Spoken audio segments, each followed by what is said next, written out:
we are the team of group 5 persons and team number is 6. Our team name is Alpha team, and basically our topic is the corruption is the biggest bottleneck in the economic progress. So basically in this like we are going to perform a small skit and then followed by the presentation, and at last we have one poem that was be played by one of our member. So our skit begins now.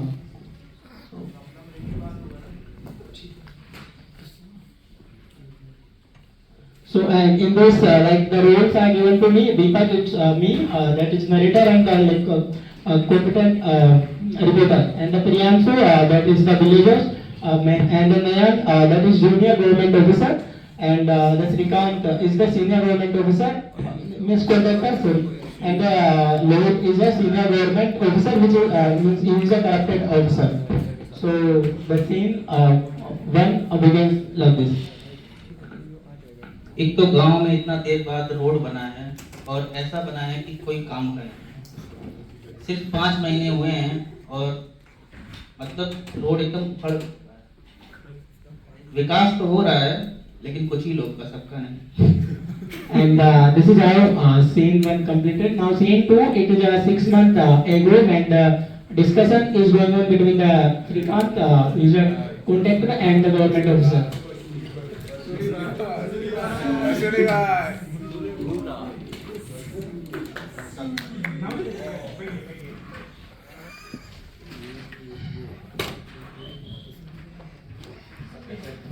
मैं तो बढ़िया हूँ, आप कैसे किस दिन के लिए आया था, काम है क्या?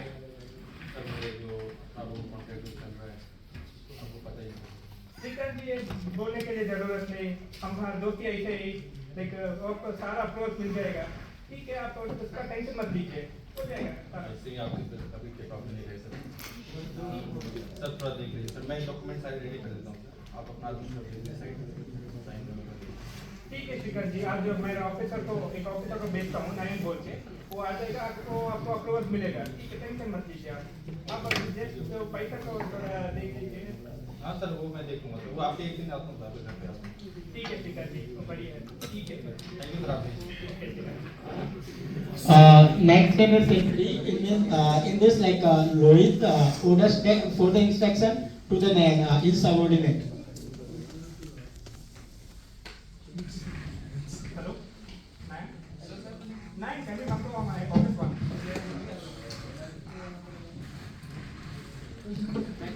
Yeah, please. Nayan, today I have a work for you. Like you need to go for a site inspection. So like do all the inspection and give all the approvals there. Like तो थोड़ा चलता है, like थोड़ा देखिए। Now scene 4, here junior officer Nayan visits the site and see how the progress and meet the Srikant with along with it. पकड़ मत। Good morning Shrikant जी। चाय बोल रही अभी नहीं, पहले इंस्पेक्शन कर लेते हैं, चाय सब बाद में। ये रोड बनाया है आपने? हाँ सर, ये क्वालिटी देख रहे हैं सर इसकी, कैसा लग रहा है आपको? ये तो अभी तक का मुझे लग रहा है सब बेस्ट किया कैसा लग रहा है आपको? रोड बनाया लग रहा है 100 की क्वालिटी रोड बना चुके हैं, इसमें एक कैसा लग रहा है आपको? तो मेरे हिसाब से रोड 6 महीने से ज़्यादा नहीं चलेगा। सर मैं ये रोड 1.5 साल चला के दिखा रहा हूँ। 1.5 साल तक चला के दिखा देंगे ये रोड आप, और मैं कह रहा हूँ 6 महीने के बाद करेंगे। 6 महीने बाद ये रोड गायब। सर से बात हो गई है, आप देख लीजिएगा सर को, मतलब मेडिकल दिखा के सर आपकी क्या बात हुई है, क्या बात नहीं हुई है, मैं नहीं जानता। ये इसको मैं अप्रूव करूँगा, मेरे लिए बहुत बड़ा रिस्क है। आगे कोई प्रॉब्लम होगी तो कौन जवाब देगा? आप हो जाएंगे 9-11, मेरा हो जाएगा टन। नहीं, सर से बात कर दिया हूँ, आप देख लीजिए एक बार, सर से आपने बात की है, सर को सारा चीज़ पता है, मैं क्या यूज़ किया हूँ क्या नहीं किया हूँ। सर के साथ मेरा बहुत पुराना रिश्ता है। मैं नहीं करता, मैं साइन नहीं करूँगा। देख लीजिए आप सर से। Now there is a debate between Srikant and Nayan. Now Nayan goes to his office and discuss with his seniors. मैं करूँ सर? या प्लीज नाइन। सर जैसा आपने कहा था, मैं साइट इंस्पेक्शन में गया था, सर रोड बहुत ही बेकार सड़क बनाई है कॉन्ट्रैक्टर ने। अरे nine, you are new to this system, ऐसे ही होता है, इधर ऐसे ही होता है।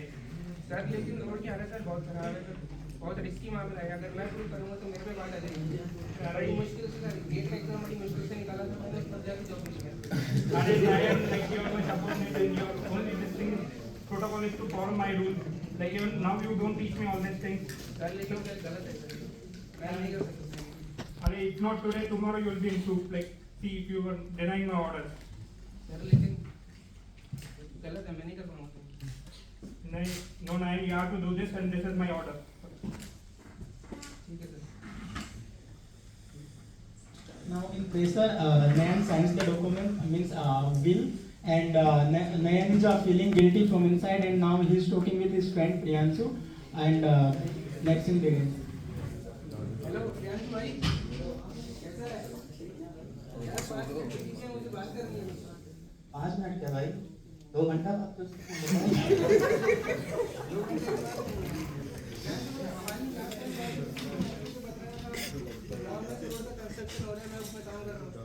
हाँ मुझे पता है कि आपके अंदर एक रोड था। कैसा लगा भाई रोड देखा होगा तुमने? रोड सूख गया है।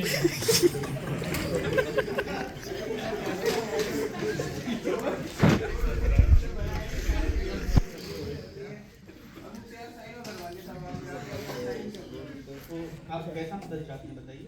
यार कुछ हो सकता है यार, मैंने कभी नहीं सोचा था कि ये गलत काम में मैं साइन कर दूंगा और मेरा हाथ हो जाएगा उसमें। कोई मदद कर सकता है मेरी? मदद तो कर सकता हूँ, मेरा एक दोस्त है वो रिपोर्टर है, वो उसकी मदद दे सकते हैं। अच्छा तुम्हारा दोस्त है जो रिपोर्टर है? जी ठीक है फिर मिलते हैं उससे। ठीक है, मैं मीटिंग अरेंज करता हूँ। ठीक है।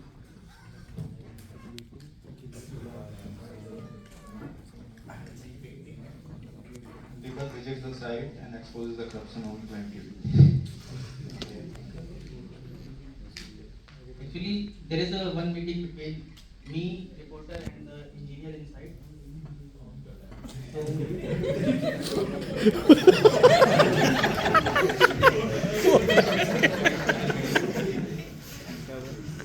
फोन नहीं हटाया ना। प्रेशर में बाकी एक्सपोज करने की कोशिश करते हैं जितना मेरे से हो पाएगा, जो भी मैं कर पाऊंगा इस चीज़ में आपके मैटर को सॉल्व करने की कोशिश करता हूँ। आप तो पहले भी 2-3 खुलासा कर चुके हैं। मैं अपनी तरफ से जितना भी पॉसिबल हो पाएगा एक बार मैं अपने कैमरे में से बाद में साइड करता हूँ, फिर अगर मुझे लगता है कुछ तो फिर मैं इसको पब्लिक में लाने की कोशिश करूँगा and final decision will be our government of. So basically we will expose this by visiting the site and then we will decide कि क्या करना है इसका काइंड ऑफ। पार्ट DM तक पहुँचाइए। नमस्कार दोस्तों, मैं हूँ आपका रिपोर्टर दीपक और आज मैं आपको मेरा गांव में हुए रोड घोटाले के बारे में बताने वाला हूँ। जैसा कि आप देख रहे हैं जिस रोड में हम खड़े हैं, ये रोड मेरा गांव को उसके नियरेस्ट हाईवे से मिलने वाली रोड है। इस रोड का कंस्ट्रक्शन पिछले 6 महीने में ही कंप्लीट हुआ है और ये रोड की 1 साल के बाद में जो हालत हो चुकी है वो आप फोटो के हिसाब से देख सकते हैं। इस रोड में ये रोड खुलेगा की आजीविका का एक महत्वपूर्ण हिस्सा है। इस रोड से लोग अपनी डे बाई डे एक्टिविटी करते हैं। अब आपको बता दें कि इस रोड कंस्ट्रक्शन में करप्शन में बहुत सारे लोग शामिल हैं और ये रोड जनरली जो रोड की लाइफ टाइम होती है वो 5 साल की होती है, लेकिन ये रोड अभी 6 महीने में टूट चुका है। तो आप आगे सोच सकते हैं कि अगले 4.5 साल तक फुलेरा गाँव के लोगों को इसी रोड से गुजरना पड़ेगा। और हमने इस रोड के बारे में आपको कवरेज दिया है। अब देखते हैं कि सरकारी अफसर और जो कॉन्ट्रैक्टर है उसके ऊपर किस तरह की कार्रवाई होती है, क्या सरकार इस चीज़ के ऊपर अपनी कोई एक्शन लेगी। तब तक के लिए आप जुड़े रहिए जनता गराज में, जनता गराज के साथ, और हम आपको ताज़ा खबर देते रहेंगे। धन्यवाद।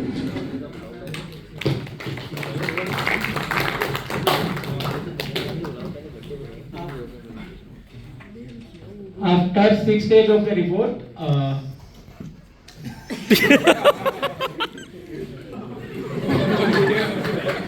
लाइक करप्शन का खेल खत्म हुआ और अब जेल में ये लोग दोनों हैं जो भी जाके पुलिस पहुंची, इन दोनों को गिरफ्तार किया। इन लोगों ने कुछ कुछ बोला, वो उनका आप पढ़ सकते हो जो लिखा हुआ है। जम्मू एक्सप्रेस में द रिपोर्टर दीपक का, तो उसके बारे में बोला गया कि रेस तो मेरी ही थी, क्योंकि मैं इस रेस का पुराना खिलाड़ी हूँ। मैं पहले भी 1-2 पर्दाफाश कर चुका हूँ इस बारे में। So it was not a big deal for me. And India में कुछ फास्ट स्कैम्स हुए हैं, उनके बारे में हमारे बताएंगे। तो 2G स्पेक्ट्रम स्कैम हुआ था 2008 में। तो टेलीकॉम स्पेक्ट्रम होता है जो रेडियो फ्रीक्वेंसीज होती हैं, उनको मोबाइल नेटवर्क यूज करते हैं डेटा और वॉइस कॉल ट्रांसमिट करने के लिए। तो इनका जो सही प्रोसीजर होता है वो ये होता है ऑडिट का एक प्रोसेस होता है जिसमें हाईएस्ट बिडर को लाइसेंस सेल किए जाते हैं। लेकिन 2008 में ये मेथड यूज नहीं हुआ, मेथड यूज हुआ था फर्स्ट कम फर्स्ट सर्व। तो जिसके कनेक्शन थे और जिसके पास इनसाइडर इंफॉर्मेशन थी, तो जिसके कनेक्शन थे और जिनके पास इनसाइडर इंफॉर्मेशन थी, उन्होंने पहले एप्लीकेशन सबमिट कर दी और इंश्योर किया कि उनको लाइसेंस मिल जाए। और जो प्राइसेस जो सिलेक्ट किए गए थे 2008 के उसमें, वो 2001 के प्राइसेस सिलेक्ट किए गए थे। तब तक मार्केट वैल्यू और डिमांड बहुत बढ़ गई थी और तो ये हुआ था। उसमें इम्पैक्ट होता है कि इंडिया की रेपुटेशन डैमेज होती है और उसमें लीगल बैटल्स भी होते हैं और फाइनेंशियल लॉस भी होता है। जो पैसे को पब्लिक वेलफेयर के लिए यूज करना चाहिए था वो करप्ट इंडिविजुअल्स की पॉकेट में जाके गया। और जो फॉरेन इन्वेस्टर्स होते हैं जो टेलीकॉम इंडस्ट्री में ट्रेड को इन्वेस्ट करने का सोचते हैं इंडिया में आके, उनका कॉन्फिडेंस भी शेयर हुआ। इससे इंडिया को बहुत इम्पैक्ट हुआ। ये सेकेंड एग्जांपल है बाजपट्टी ब्रिज का। ये आपका बिहार में सीतामढ़ी डिस्ट्रिक्ट में है ये ब्रिज। यहाँ पे 2023 में एक स्कैम हुआ था, इसके कारण यहाँ पे कोलैप्स हो गया था। अभी तो सीरीज ऑफ बीच में यस, अभी कल भी एक ब्रिज कोलैप्स हुआ है। इसका सर मेन जो रीजन था वो प्रॉपर मेंटेनेंस नहीं किया गया था। इसके कारण अभी बहुत सारा इम्पैक्ट हुआ उसका एग्रीकल्चरल सेक्टर फुली इफेक्ट। अब इसका इम्पैक्ट क्या है ये मतलब वही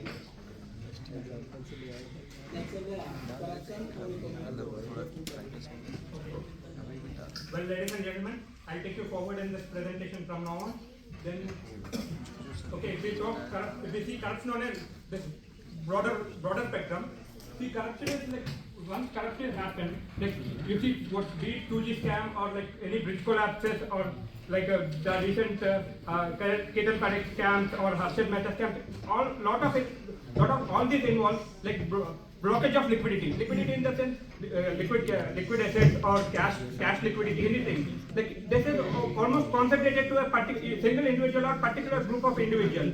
So that will not allow other like majority of the people to access that liquid asset. Once this liquid asset is frozen, there are two kinds of things happen. One, government will not be able to generate revenue from that in taxes. That happens, and moreover, there will be a disproportionate distribution of wealth happen. Rich become more richer, and poor become much more poorer. So, for any healthy growing nation, there should be a right balance between rich and poor. If this doesn't happen and the gap increases, it will create a deadly impact in the economy. Then, like for any given country at any given situation, if the substandard living population reaches beyond optimum level, then they are forced to cut their necessity items. So this will what happens, then it will impact the consumption of their then the sales of the corporates will come down, and the corporates they have no other option but to reduce their operating costs. This will directly impact in the recession. This will directly impact in recession. After that, like once recession happens, lot many people will lose their jobs. Then this will again hit the point that people again become more poorer, and this is a continuous cycle. There's a continuous cycle, and like the root cause is corruption. Root cause is corruption. And so, like once this corporate margin comes down, they will not be able to give government taxes again. Corporate taxes will not be generated, and that will create this lower economic growth. Your GDP comes down, and it's all because of the evil for all these things is like corruption. So, like hopefully we'll see a corruption-free country in future, and hopefully we'll be seeing a developed nation, India as a developed nation. From here on, I'll pass it to my dear friend Priyanshu. He'll conclude by saying a poem.